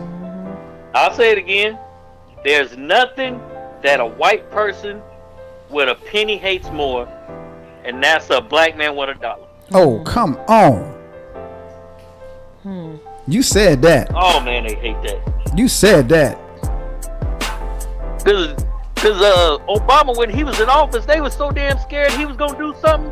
Obama wasn't gonna do nothing. Exactly. He did exactly what. he wasn't gonna take no guns. That's the first thing they think. You better not take my guns. Biden ain't gonna take their guns. Nope. No president's gonna take their guns from them. No, they're That's not. the first thing they talk about. I agree. All these hillbillies, oh, you better not take. Dude, calm down. Ain't nobody taking your guns. Nah. Nobody gonna take But your these guns. gun laws are in place for white men. They're not in place for us. Yeah. All these laws that they make and break are for them. Yep. Constitution for them. Yep. Well, let me ask you, Nash. Civil Rights Act, them. Well, Nash, let me ask you a question. There is nothing in place You can hear me. individually for just blacks only. You know what I'm saying? I mean, the 3 strikes bill was for us, but I'm talking about like the Asians. They got a little hate crime bill now. Yeah. Mm-hmm. We don't have any of that. Mimi got a question for you, Let Nas. me ask you a question, Nash. Yo. So, by you being a serviceman, do you think this new law where they don't have to Yeah, I can't hear it. Yes, I don't think I'm on. Try now. Can you hear me now? Can you hear me, Nash? Hello? Can you hear me? It's kind of faint. It's that microphone. Oh. It's that microphone. Can you hear me now? I was going to ask you. Can you hear me, Nash? Hold on. Let me get on my microphone. Okay. I just wanted to. Go ahead. Well, let's see. Oh, let me turn this up a little bit. Can you hear me now? Nash, can you hear me? Can you hear me now? I can hear you. Hello? I think he got off the phone. You can hear you. Hello? Okay, can you hear me now? I hear a little bit of an echo though. Yeah. Go ahead. He probably can't hear me. Oh, what's the question? Okay, I was going to ask you, by you being a serviceman, do you think this new bill that they're permitting where you don't have to have a permit to buy a firearm, do you think we as black people need to participate in that? Because I think that's going to be like a catch-22, because if you do get a gun, that's a need for them to kill It's still you. kind of faint, but I'm gonna try to hear the question again. Okay, can you hear me? He's trying to fix the mics. It's a delay or something. To answer your question, Ms. Mimi, yes, we as black people need to arm ourselves and learn how to arm ourselves. Mm-hmm. I mean, really can you imagine if we all went to a gun show like 50 deep, can you imagine that? They would change that law so quick. I know, that's what I'm saying. So it's like if we all get a gun, that's gonna have them running scared. Cause I mean, I know a lot of people who don't even have a permit that carry guns now. So now you're saying we don't necessarily have to have a permit, and if we're caught in one, there's no legal ramifications about it.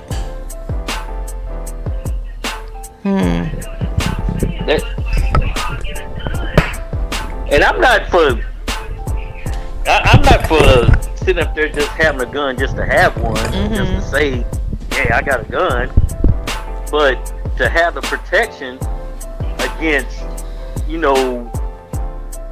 certain people and certain elements, yes. I don't know. To me personally, I think it's a setup by the government because they know we're going, like I said earlier, it's going to be OKK Corral, and they're going to know that we're going to be trying to call ourselves protect our property and protect our family. Well, we're going to end up start shooting our own first, like we're not already doing it now, but it's going to be more prevalent now. So I think they're just giving this to us like this today, so they can, what they call it, eliminate us quicker than how they already did, because I still say that they created COVID to eliminate us, and they created other things to eliminate us, and we're not moving off this planet fast enough, so now they're trying to give us guns to kill each other. I really feel like we should not participate. Yeah, I really think we shouldn't participate, and I think we shouldn't having guns and all this just okay corral mentality. Yep. But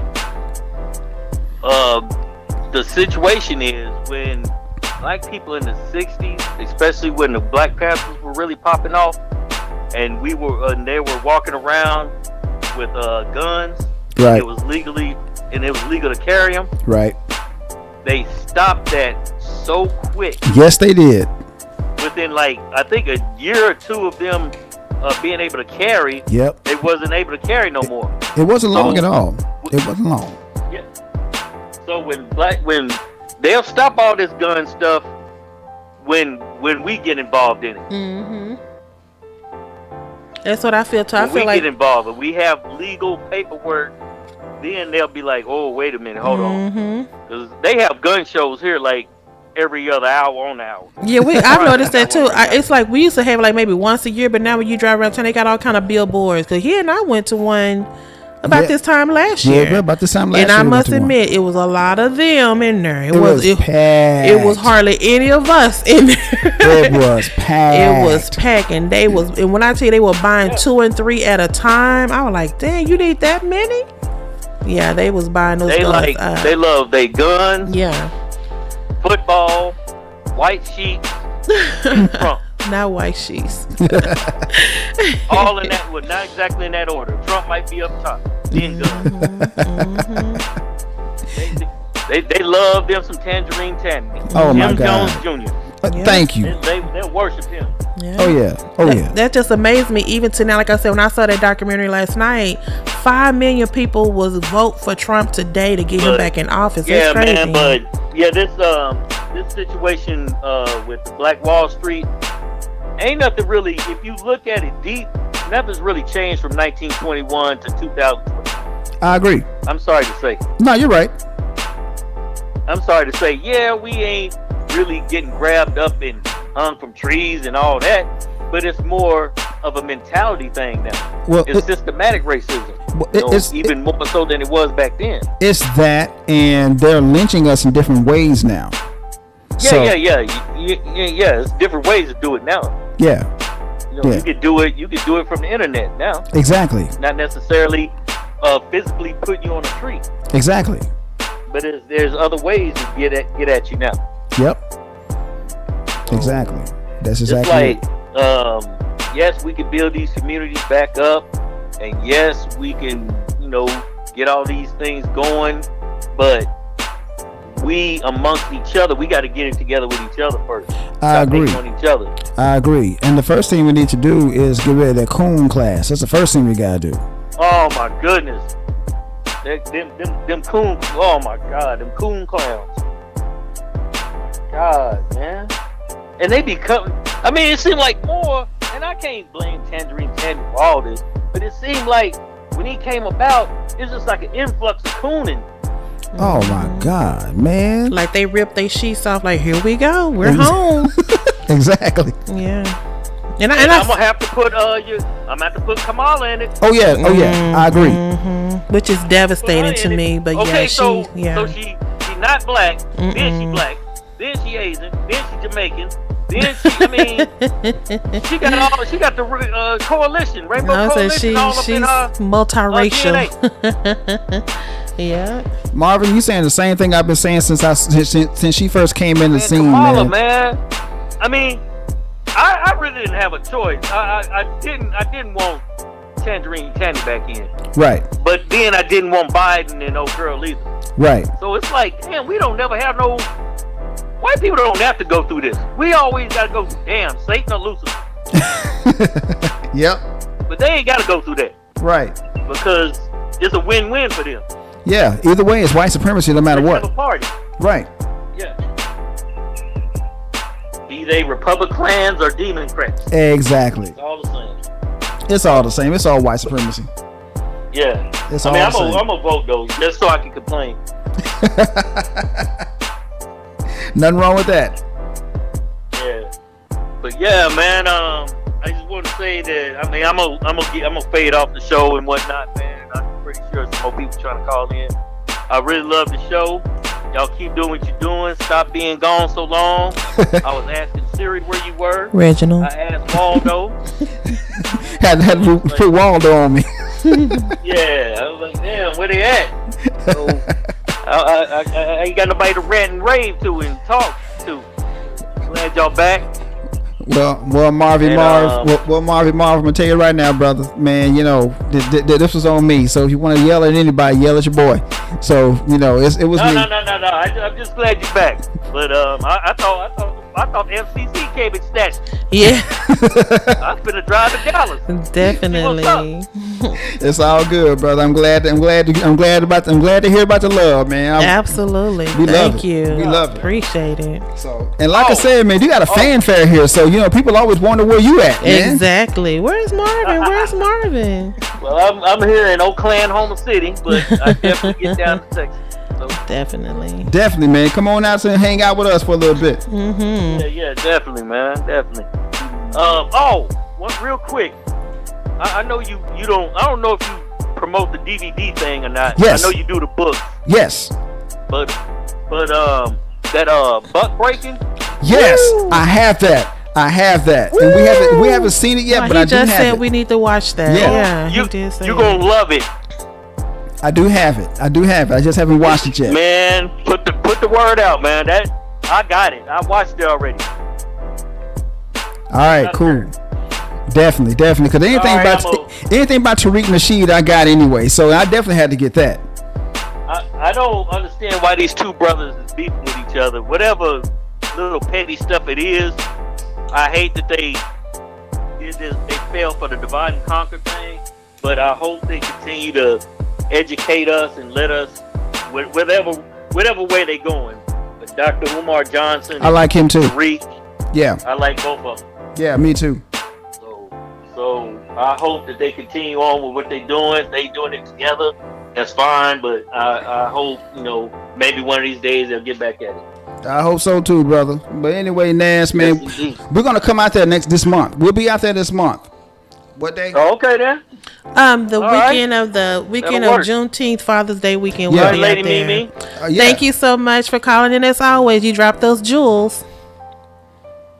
I don't think he can hear me. Indeed. Well, all right, man.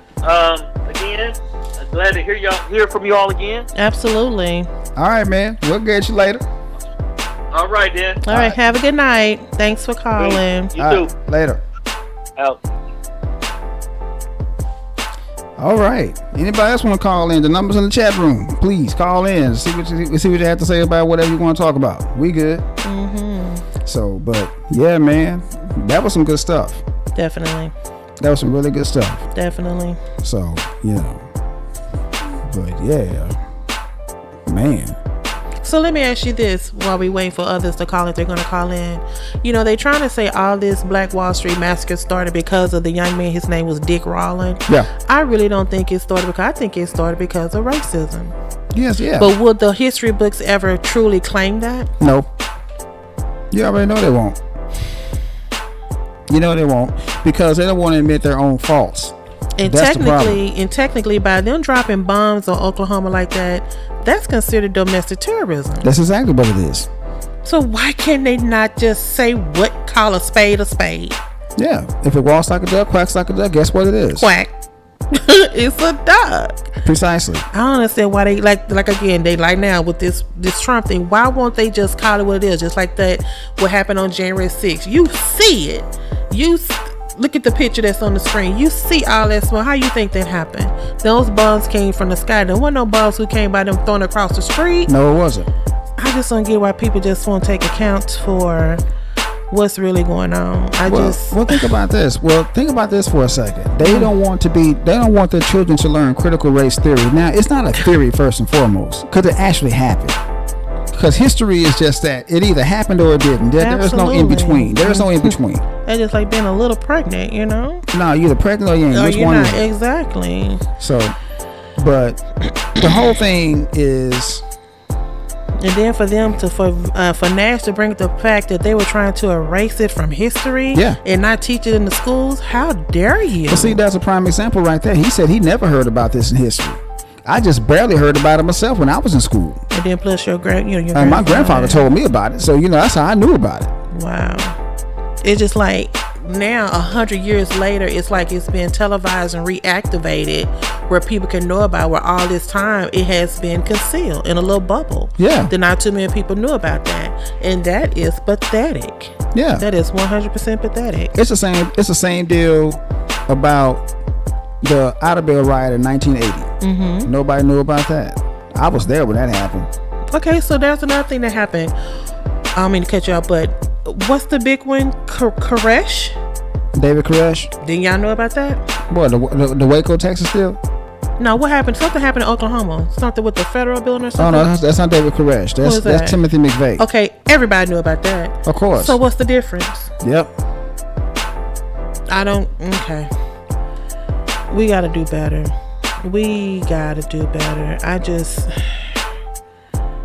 They steady trying to beat us down and hide us. We're here, people. You can't hide. It's just like trying to hide your, like I said, I know mental health awareness month was last month, right. But you know how I'm pretty sure pretty much every family had a Uncle John who stayed in the back room because everybody knew Uncle John was a little crazy, so he didn't really come out much. It's like they trying to house us in the back room. We're here. We're not going anywhere. I don't think we're going anywhere. So why can't we all, in the words of the late great Rodney King, why can't we all just get along? They don't want that to happen. How many more years can you try to hide me in the back room? You can't. Eventually, you're going to come out. Exactly. So let's start now. We should have started 50 years, 400 years ago. I agree with you on that. But, come on. I agree with you on that 100%. You're speaking truth here. I'm hoping with this being televised and now this being made aware 100 years later, right, then maybe this will be the start of them recognizing we can be successful. Well, you brought up something really profound about a week ago when you said we need to get these black teachers out here and teach history in general, teach our history. Definitely. I was saying that how you notice how most Jewish people have synagogues, right, and their children go there like either after school or on Saturday, so they can know their cultures. Right. Why we as black people don't have that? I'm not trying to compare the two races. I will never say black people over Jewish, whatever. But why don't we have something intact? We have enough empty buildings around here. I agree. Oh, you can even teach at your home. And I'm going to say this again. God rest my parents. I love them to death. But we need to start teaching this in our own homes. I agree with you on that. We need to be more aware of reading ourselves. If you don't want to pick up a book, you can pick up your computer, pick up your Kindle, read it, and trickle it down to your children. Yeah. Kind of like what your mother did for you, how your grandfather did with you about the Black Wall Street and other things. Right. Now, get me wrong, my grandparents and my parents did teach me some things, but about our history, some things they did not teach me. I'm pretty sure that's why they sent me to school, so I can learn it, and probably for me to learn on myself. But now in a day and age, these kids are so fast to get things sent to them through their phone or through email. Let's start getting things like this sent to them as well. I agree with you on that. I mean, because this is agree with you on crazy. that. To go this along, and now just to hear that they were trying not to teach it to us and try to keep it under wraps. Yep. What else do they have under wraps? That's a lot of stuff, man. I'm telling you, man, because like, even though I know a lot about history, I've only told you like a smidgen of what I've learned. Mm-hmm. You know, there's so much more that I have in this big noggin of mine. A whole lot. Mm-hmm. But the thing of it is, I can honestly tell you this. As black people, we need to teach our youth. That's a given. We need to teach them. It starts with the youngsters. First and foremost. Yes, we gotta teach them. Definitely. Because, like I said, I learned most of what I learned from my stepdad. Shout out to him, and my mother. You know, shout out to her. Mm-hmm. They were the ones that started this whole catalyst of me being so Afrocentric and me being so pro-black and me being a historian, for lack of a better term. Right. So it starts in the home. Mm-hmm. Just because you get out of school doesn't mean you stop learning. And that's the biggest problem with a lot of people. They think that just because they get out of school that they're going to stop learning. Mm-hmm. No. You never stop learning. You learn something every day. Every single day. I mean, like I said, you know, I don't have those books in my apartment just for decoration. I actually read them. And I read them more than once. I read some of them like 5 or 6 different damn times. Right. You gotta keep attaining that knowledge. Like I said, by us doing this podcast, I have truly learned and grasped onto different facets of our black culture, the world, different religions, everything, right, just doing this show. So by me ascertaining just in this shorter time, you know, just imagine if you had this on a constant day-to-day basis. It would be wonderful, wouldn't it? It'd be amazing. Oh man, people would just be amazed with this right here. Be amazed. Well, hopefully someone has grabbed something from the show today. I know I have so. Because we gotta. I feel like it has to get better. We can't keep letting them browbeat us and keep us down, and I guess trying to make us feel they're superior over us, which I don't know how many times that has been proven to be untrue. Well, you gotta think about this. I'm not trying to toot black people's horn, but, you know, I'm going to quote Paul Mooney yet again. Mm-hmm. Paul Mooney said the black man is a unique kind of black man because everywhere around the world they copy us. Right. Now, that's a very true statement. Mm-hmm. Because even in Africa, they copy us. And they're the original people. Mm-hmm. But they copy us. I think we talked about this over Uncle Gabriel House, how Kim Kardashian supposed to be the one who created cornrows. Which is bullshit. No. Hell to the no. Exactly. You know, so it's like little stuff like that they try to take precedent over, and it's like, girl, you know, we've been doing cornrows for centuries now. Come on. But I agree with Nash. Will it change? Will it get better? We have to change it. We're the only ones that can change it. But it won't change unless we have that strong security we presence. need that security presence, man, so they can change it. So we can change it. And looks like Lady Lewis said that very same thing. I'm assuming this is Mickey. Hey Mickey, how you doing? That's Marvin's sister. Okay. Yeah, she says it's a very good idea, Mimi. We need our teachers. And she's absolutely right. Mm-hmm. We need our teachers. Mm-hmm. Because to be honest with you, all throughout my scholastic career, I think I've had like maybe 5 black teachers, if that. Wow. Is that all? That's it. I kid you not. From grade school to high school, I didn't have any black teachers in high school. None. Wow. Well, you grew up in Oklahoma, so yeah, they didn't have too many black teachers in Oklahoma. Not where I was at. Not where I was at all. I had no black teachers. The closest thing I had to a black teacher was my Filipino principal. He was a history teacher. That's crazy. That's wild, ain't it? Yeah, very. Like I said, my college professor, when I was taking a black history class, it was a white teacher, a white professor that taught us about JFK. Wow. And it's supposed to be a black history class. So. That's why I was like, I felt cheated. Like, am I gonna pass this class? That's like going to a Mexican restaurant. You see all Chinese people back there. Right, exactly. That's what you do. Because I noticed that too. You go to all these restaurants, you be like, do you know what you're cooking? Yeah, but Oh man, wow, pretty good show today. definitely. But yeah, we're gonna start doing this at Wednesday at 7:00, people. So get ready, man, because we had a pretty good audience today. So. And call in with, like we said, always calling you have any different ideas. We try to keep you up to date on the current. Like I said, there have been so many current events that we kind of got behind. But we discuss current events. Is there anything that you want to discuss? Any topic that you want to discuss? Just let us know. And we will definitely get that on the show. Definitely, man. And I did this music right here, in honor of DL Tulsa Race Riots. Definitely. Nice. I Very call this nice. beat Greenwood. I hope people like it because I love it. Me too. You know, I love all your beats though. Oh, thank you, baby. Yeah. Very good. She's a little biased, y'all. Just a little bit. But I can honestly tell you that this between her and my mother, these two, I got the best cheerleaders on the planet, y'all. I really do. Go, Reggie. Hello. But before we go, let me say this. Shout out to all the graduates. I know this last year has been tough. Yes, it has been. It has been tough, you guys. But I am very in awe of all the ones who are graduating, still trying to get there and pursue that paper, which is the degree, and that paper, which is the dollar. Yep. Just don't go ahead and try to do that quick dollar. Get you some degrees behind your name. All money ain't good money. Because the way this world is going, you're gonna need a degree to work at McDonald's. Sure. Thank you. Shout out to you guys. Congratulations again if you graduated from, I don't care if you graduated from kindergarten all the way up to a doctorate. Congratulations and kudos to you, especially during this pandemic, that you hung in there and got it done. Way to go.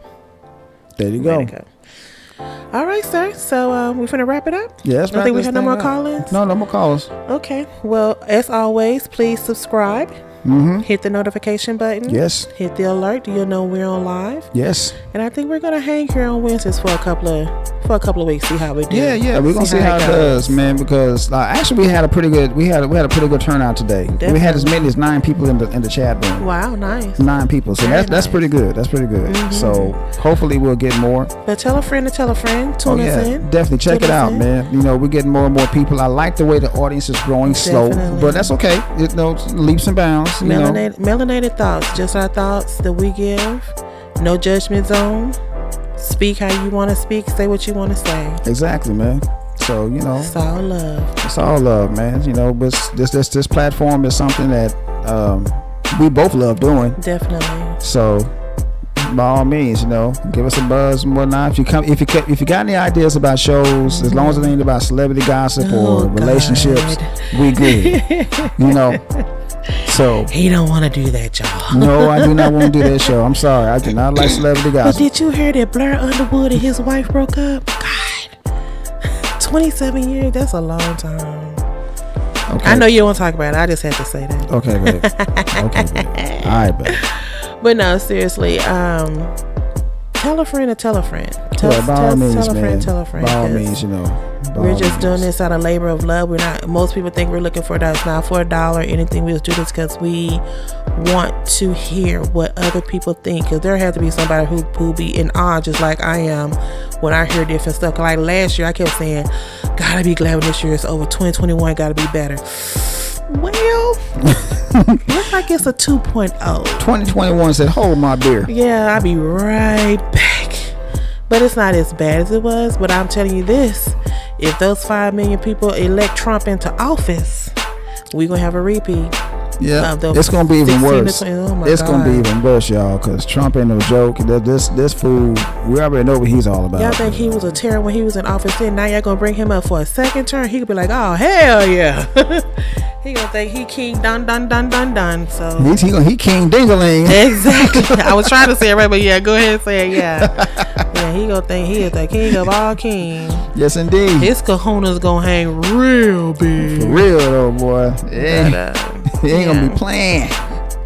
Well, have a good night, people, and hopefully we will see you guys next week. This time, same time, same place. Same black time, same black channel. Absolutely. But in the meantime, I'm Reggie Oak. And I am Mimi the Lady. And we out. Bye.